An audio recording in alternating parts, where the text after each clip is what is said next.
You're listening to A Slice of Therapy with me, Alun Parry.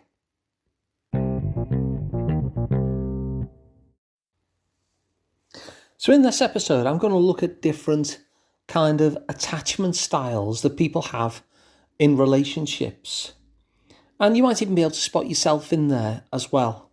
And how these attachment styles can actually create patterns, I suppose, between partners. And so the three attachment styles that I'm going to look at in this episode are people who are anxiously attached, people whose attachment style is avoidant, and people whose attachment style is secure. So what I mean by an attachment style is how people relate to each other in intimate relationships. So I said the first one we cover is anxious, and then avoidant, and then secure. So let's start with anxious. When NASA sends rocket ships out into space, there's a thing like a little device which is called a liquid oxygen sensor, because the astronauts up there depend upon a kind of oxygen called liquid oxygen.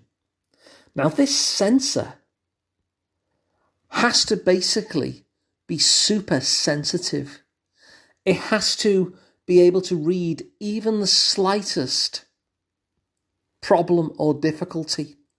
And in fact, on a recent proposed launch of one of these rocket ships, it was the fact that the liquid oxygen sensor just very sensitively reported something out. The whole thing had to be delayed. And so you can imagine if this liquid oxygen sensor wasn't extremely sensitive, it would be a problem. Well, in relationships, the person who has an anxious attachment style is very much like that liquid oxygen sensor. But what they're sensing is the dynamic of the relationship. What they're fearful of is the relationship ending. That's where the anxiety comes from, the worry about rejection. And so they're very, very sensitive to any kind of signs of trouble, any signs of distance between the partners, and they'll pick up on it very, very quickly. So in some ways, it's kind of a superpower. And what will happen is that, if you're the partner of someone who is anxiously attached, then you're very, very important to them, which is why they're so sensitive to these changes in the mood music. And when things go wrong, what they're liable to do is that their response is to get very they'll move into a fight or flight sort of state, in the sense that the energy will be high. They will be very activated. They will be trying to do things. They'll be trying to take actions to try and solve this problem that their very sensitive sensor has managed to perceive. And so they'll be reaching out and taking action and moving towards their partners in an attempt to try and rectify this awful thing that's happening that is causing them so much anxiety. Even when their partner doesn't want that, even when it's the last thing their partner wants is to have the anxiously attached person reaching out. In fact, sometimes even especially, because as their partner steps back and withdraws somewhat, the anxiously attached person, of course, gets even more anxious, and so activates even more and reaches out more and gets bigger and bigger and bigger in an attempt to try and make things right again. I had a friend who had a young daughter, and they had a tortoise. And sometimes the tortoise would go into its shell. And when the tortoise went into its shell, my friend's daughter would seek to get the tortoise out. And so she would knock on the shell, or she'd pick the tortoise up, and she'd yell, "Hey, Mr. Tortoise, come on out." And of course, picking up the shell and knocking on it, or shouting in, "Hey, Mr. Tortoise, come on out," was obviously the last thing that was going to get the tortoise to come on out. And that's a good description, really, of what happens when a partner withdraws that the anxious person will then get very, very motivated to do something to bring the tortoise back out again. So that's the anxiously attached person. Let's move on to the avoidant.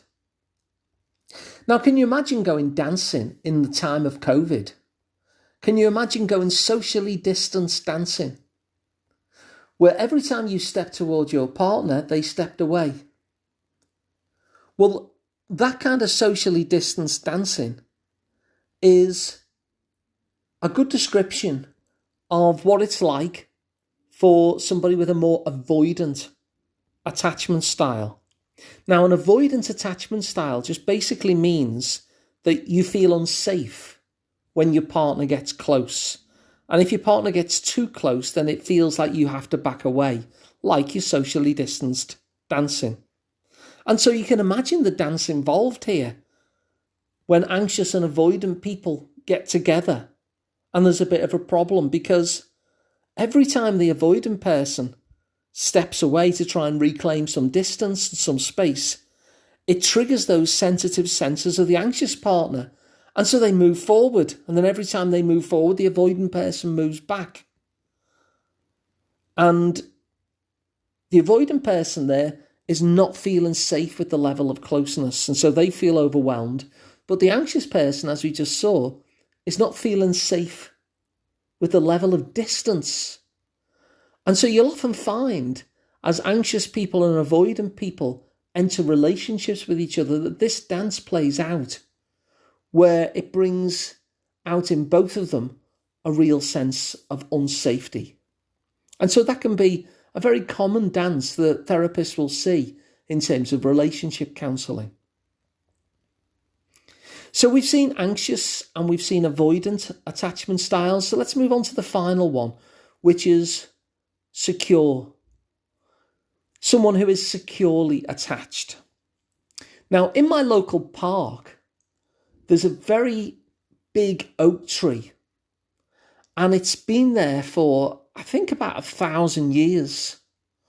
And it's been there so long that, elders of the town used to have their town meetings under this tree, apparently. And this tree has stood there for the test of time. Even through all the storms that batter around it, the oak tree just stands steadfast and calm.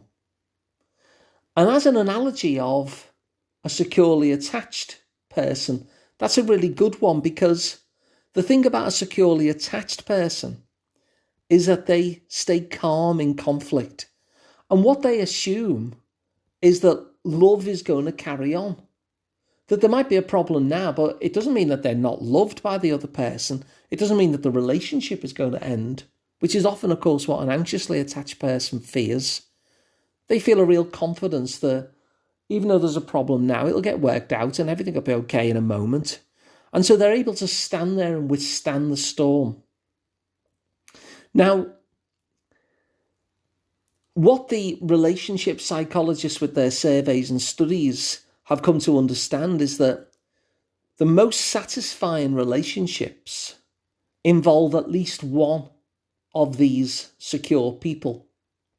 Now, interestingly, it doesn't actually matter whether it's two secure people together or whether the secure person is with one of the other attachment styles. As long as there is one in the mix, then those relationships are just as satisfying. So you don't need two oak trees, because the oak tree can handle the storms. You only need the one. And so these oak trees, these secure people, they tend to have longer lasting relationships as a result. And in fact, John Gottman, the famous relationship psychologist, his team noticed that in terms of their data, that a key decider for a healthy long relationship is where you're capable of being calm during a conflict. And that's a very, very good description of those who are securely attached. And so what we've looked at here are three different attachment styles. And probably just on listening, you'll be able to notice which one tends to be yourself. Now, these attachment styles can actually change through life, so they're not fixed, which is a big bonus, as we'll notice in a second. So we've seen 3 different attachment styles. We've seen the anxious attachment style, where the person feels unsafe when there is a distance between themselves and the partner, and so will become quite agitated and big in order to try and build a bridge across that distance. We've seen the avoidance style, the socially distanced dancers who are trying to maintain some distance because when things are too close, that feels unsafe for them. And then we've seen the securely attached people, who are about half the population. And they're these oak trees.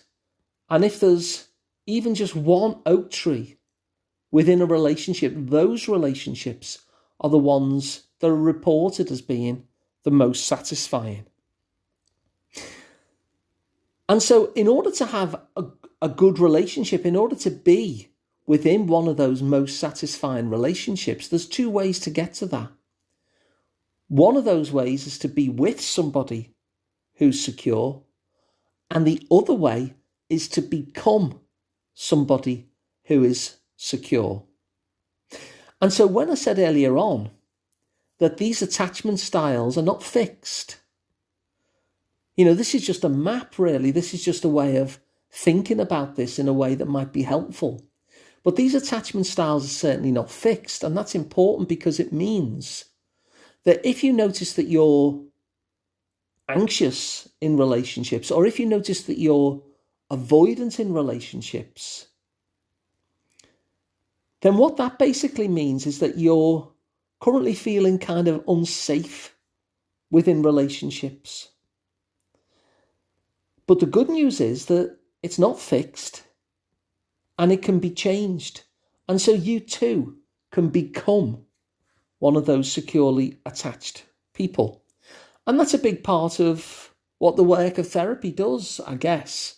That if you notice that you're having relationship issues, then you might want to check in whether you are one of those relationship styles, attachment styles, which are either anxious or avoidant. And if you are, then you have 2 routes to a good relationship. Either get yourself with an oak tree or become an oak tree. And that latter one is a big part of what can be achieved in therapy. So I hope this has been useful to you. And I hope these ideas have been meaningful and you've been able to kind of locate yourself, and hopefully it's helped in terms of any problems that might come up for you. So please do share it with somebody else if so. And if you'd like to work with me directly, one-to-one, then you can do. I'm Alun Parry. You'll find out more at liverpoolpsychotherapy.co.uk. And of course, I work online, so you don't have to be local. And subscribe to the podcast because it's completely free and it means you'll never miss an episode again. So thanks very much for listening. And I'll be back tomorrow with another one.